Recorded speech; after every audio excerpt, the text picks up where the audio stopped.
Hey everyone, welcome to a little bit of woo woo. I'm your host Jill Thomas. It is December 9th at 9:30 Pacific, and I thought I would do a little talk about what's going on in the world. Just to let you know, I'm going to shift the energy and focus of this channel a little bit and talk about what I used to talk about, which is just whatever clients are asking me about in the psychic readings that I do. Because when I'm getting information for this client specifically, a lot of times it's stuff that's relevant for all of you too. So I'm gonna share kind of a lot of stuff that's going on in the news. So humor me for saying that. Also, thank you so much for your support. I really appreciate you guys. Thanks so much for the kind words and liking and subscribing. That means a lot to me, and I really appreciate it. It's very kind. So I'm going to start with the stock market. I'm all over the place. They have a list of weird things that the guide sort of showed me to talk to you guys about. Stock market. I'm talking about politics. I'm going to talk about weather events. A couple other things too. Okay, so stock market. Well, first of all, for entertainment purposes only, and I'm going to say right off the bat, you should not listen to me. Okay, so sometimes most of the time I'm right, but sometimes I am just plain wrong, and that is absolute truth of any of us who do this work. Things change, people have free will, stuff changes, and like I said, sometimes just plain wrong, just plain wrong. But let's go to the stock market. Okay, so I do still think there's going to be another all-time high. But I will tell you that it's starting to get to the place of it's starting to get so volatile up at the top that it's a little bit like grabbing pennies from a steamroller. A lot of investors who don't get caught up in FOMO, who don't worry about that last 10% of gains, have already tapped out. Other people are really playing the game until they can squeeze the last little penny out of it. I do see a market correction. I know that information isn't helpful unless I can say date and time, but I'm just telling you, I'm seeing it. And also, you don't need a psychic to tell you it can't go up forever, right? It's starting to feel a little bit like tulip wars, and it's starting to feel a lot like the euphoria phase where things go up really fast. And then all of a sudden, smart money like dumps the stock, it takes the profit, and it starts to, come down again. This is what the guys are showing me is going to happen. It's going to go up, shoot way up. Oh my God, all time high. And then come back down. People are going to, oh my God, we're all going to die. And I even see a little bit of them, maybe even pausing trading for a little while, because that what happens when the machines have to catch up.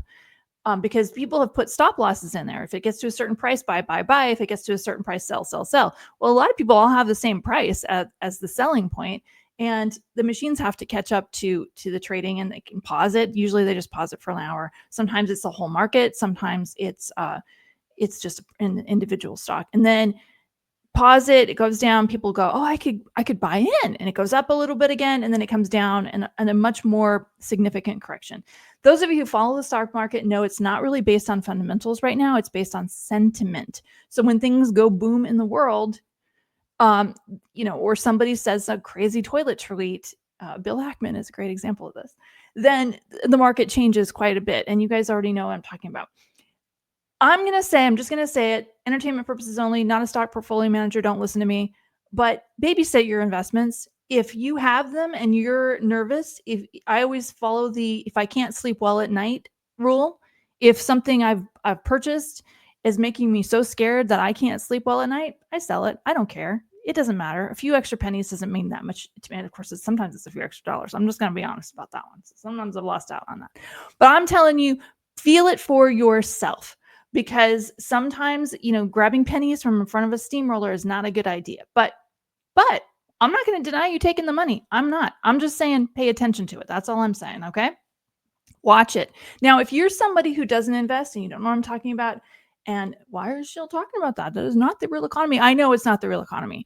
But you guys, just because you don't live by the sword doesn't mean you can't die by it.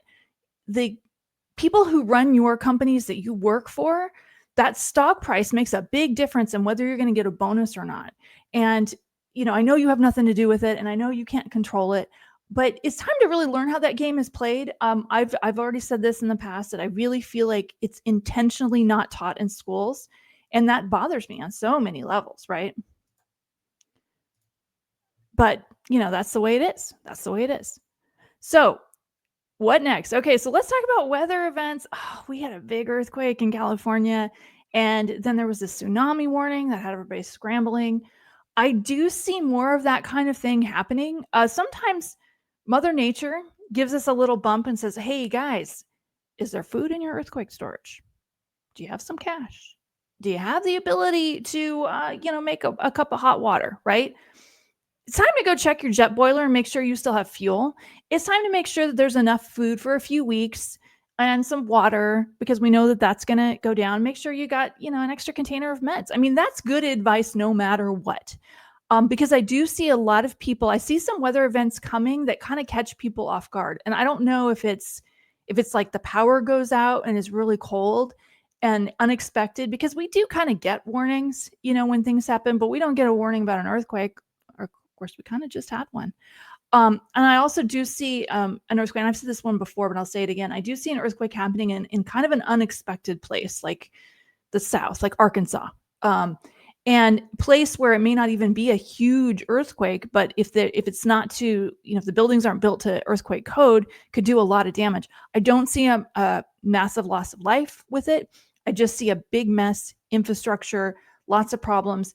And we've already seen what happens at Hurricane Helene. We saw what happened with Hurricane Helene, where the government did not exactly rush over and help everybody.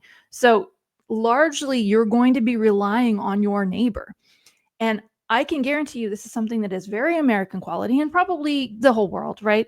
They're not going to be looking and seeing what kind of sign you had in your front yard before they decide to help you because we do that. That's why I'm saying, make sure you have the basics and minimums and make friends with your neighbors because you're going to be relying on each other if something happens. Most of you guys hearing this are only going to be seeing it on TV. It's not going to apply to you, but it is good advice to keep the basics, a few gallons of water, meds, money, fuel for your jet boiler. Get a jet boiler if you don't have one. Okay. You know what I'm talking about? It just makes hot water. And keep that in your garage and forget about it. Just forget about it. Okay. Couple bottle containers of cereal with some oat milk. I love, that to me is a big part of my earthquake storage. Okay. Layoffs. I do see a lot of them coming next year. They don't actually have to happen to affect the economy. You don't actually have to be laid off for you to start making changes to the way your household spends money as a result of seeing a friend getting laid off. And layoffs is not really as much of a problem as the fact that there's no hiring. The fact that that friend of yours that got laid off 8 months ago at a really good paying job hasn't found anything lately that didn't involve, asking somebody if they want fries with that. It's the lack of hiring that is scary. People get laid off all the time, but they don't always go months, years without being able to find something after it. That's what makes things uncomfortable. That's why I'm saying know the layoff laws in your state. If some of you guys are in a state right now where if you started a business now, like today, before the end of the year, and you got laid off in January, you can still keep that business as long as you continue to look for a job and you can still keep that going. Check those layoff laws. I think understanding how the game is played or how the system works is always a good idea. Education is always a good idea. Find out how many weeks of unemployment you get, how much it is. Oh my God, you guys might be surprised at how little unemployment is. I'm just saying. Okay, so people are really concerned about things that are going on in the news in terms of the, politics tariffs. I'm going to talk about the tariffs, right? I've tuned into this because I want to know too, right? Do I need to buy a car today or do I need to buy a car? Can I buy a car when I actually need a car? What I got from the guides is buy a car when you actually need a car. This is, although if you need a car today, it's probably a really good price, right? Especially on certain models of cars. I mean, you could probably get a Nissan for a shekel. Just saying. But if you don't need a car, I wouldn't worry too much about this one. I'm just not feeling this being a big deal. It does feel like negotiation on television, like throwing out things, scaring people, being trying to strong arm countries that provide us with food and fuel and all kinds of good things, without actually like intending to really do it. I don't think that particular one is really going to happen. And by the way, Biden had a lot of tariffs too. So I'm just saying, I'm not sure about that one. That one doesn't make me as nervous as some of the other ones. The other thing I want to say on that is, some of these cabinet picks, I want to talk about the cabinet picks. Okay. I'm going to be honest, some of them scare me, right? They really do. But I'm reminded of what happens in a corporation. And I'm going to use JP Morgan Chase as an example. I don't know Jamie Dimon, but I think of him more as a figurehead. And every corporation I've worked for, there was more of a figurehead person in charge who made a lot of speeches and mission statements, direction of the company, made a lot of those kinds of conversations, but didn't necessarily have as much hands-on in the day-to-day operations. There were other people who managed and ran the company in sometimes contrary to the direction of the figurehead. Some of these people that are scaring you are going to end up being figureheads. And I use the example of Betsy DeVos. I remember this being a big deal in the news, like how people didn't feel like she was qualified. Do you guys even remember her? Right? Did she do anything that we saw that really caused a problem? I'm not sure that this one is going to be an issue. I also do see that some of them just aren't going to get approved. And I've said this before. I'm going to say this again. As far as the 45, because I like calling him that. I think that's a good way of describing it. I have never seen him become in charge. I've never seen an inauguration. I've never been shown an image of it. I've asked for it. Can you please show me what that looks like? I've never seen it. Now, that doesn't mean it's not going to happen. That just means, for me, this has become a blind spot. And I will tell you, I feel like he may not be president for that long. Now, he may just get sick. When I've tuned into his energy, he's not terribly healthy. He may decide he doesn't want to do it. I also haven't seen Vance, though. So I don't know. There may just be a blind spot for me in that. But some of the stuff that he's proposed, I don't think is going to happen. I saw something last night. I don't know. This may have come out in the news a few days ago, but trying to get rid of that thing where if you're born in the U.S., you're automatically a citizen. There's some people that would have wanted to get rid of that for a long time. He may be a catalyst for change and transformation of things that have been wanting to happen for a while, but there just wasn't enough energy behind it. He does bring a lot of energy. The reason I say this, before you put nasty comments in my comments in there, is that I want you guys to think about some of the things that you hear on the news, proposals. There's going to be some stuff where you are just cringy, but there's other stuff where you go, you know what? Kind of agree with that one. Kind of agree. I want you to grab those things because there will be points in time when we will be asked to give our opinion on how we feel about those things. And I want you to kind of know what your opinion is. I want you to set aside the idea of, figure it, I'm with this person, I'm with that person. Instead, be with ideas. Be with the idea of whatever you feel impassioned about, right? Women's rights. I'm with that. I'm with that completely. I will say some of the things that he suggested, I've kind of gone, kind of with him on that one, kind of, but not on like most of the other stuff. This is what I'm pointing out. We want to get past this polarity that is keeping us so separated, especially because the news is really wanting us to drive everybody separate. Fighting causes us to watch their programs more, which causes us to buy stuff, which makes them richer. I'm not interested in that. So I just don't watch it that much. To be honest with you, I watch a lot of alternative things. Somebody asked in the comments about, I'm not sure how I can say this. I think I can say weed. I've tuned into this one before because I wanted to know too. I feel like it's going to stay at the state level for a while. I don't think that was going to move no matter who was president. I really don't, because it feels like there's other reasons. Like, I've shared this before. I used to work in the vitamin industry, and I can tell you from personal experience that if you create a product that competes with something that big pharma makes, you're going to get a letter from the FDA and possibly an inspection. I feel like that may be what category this falls into. So some of those byproducts of that product interfere with or compete with big pharma type products.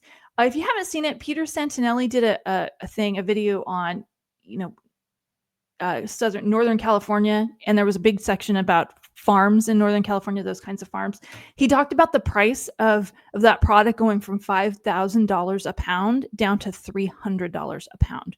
So it is more readily available. It is easier to purchase. And I do feel like it will stay at the state level for a while. And I do think it has to do with bureaucracy, actually. I don't necessarily think it has to do with, people really disliking this thing. It feels like the energy is not behind it right now, but I do think that'll change later. But it feels like there's a reason why it doesn't want to change at the federal level. I don't know why. Conflict events.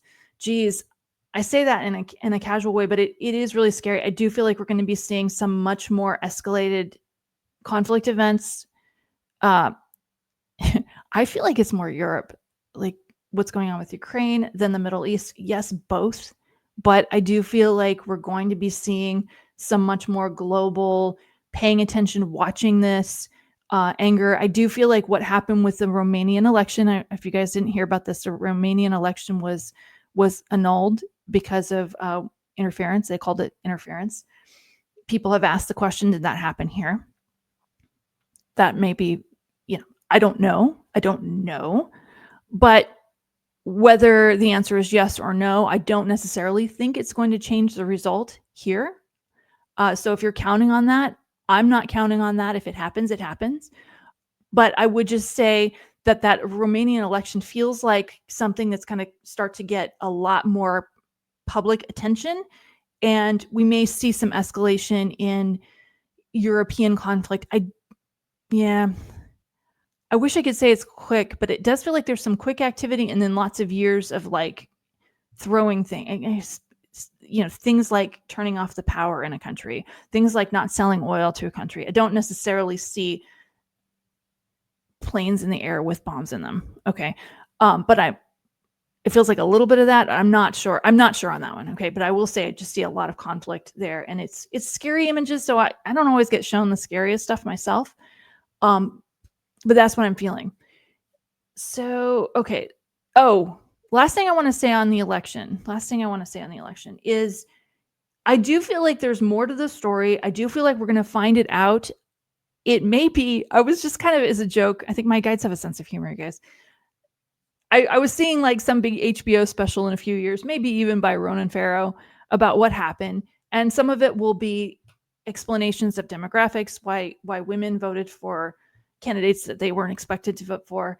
And others of it will be a little bit of what we might call interference, which is, organizations hiring people to promote a narrative that may not necessarily be legal. I don't know. I mean, companies hire people all the time, influencers, to sell product that may not be good, but that's just part of the game. Is that illegal? I'm not sure. Maybe somebody can put it in the comments. So I hope this was helpful. I will see you again next week. I wouldn't worry. Kind of shift your focus from your fear to what you want to do for you, how you want to live your life, what you want to change about your own life. But just know that there could be some things coming that are going to shake you up a little bit. So you'll need to have some good coping mechanisms. If you go to a counselor, if you're part of a church, if you're part of a temple, maybe it's time to start to go back to that. Maybe it's time to bring more community and connection within your life, more love, because I feel like we're going to be challenged a lot in a lot of ways. And many of us are going to see those challenges, and we're going to make massive changes in our life. And these are things that are good. These are good changes. Starting businesses, shifting the way you look at things, shifting the way you spend your money and who you give it to. These are good things, but just know that some of it's going to come with some difficult things. So again, glad to see you. Please like and subscribe. I really appreciate your support, and I will see you again next time. Bye, guys. Bye.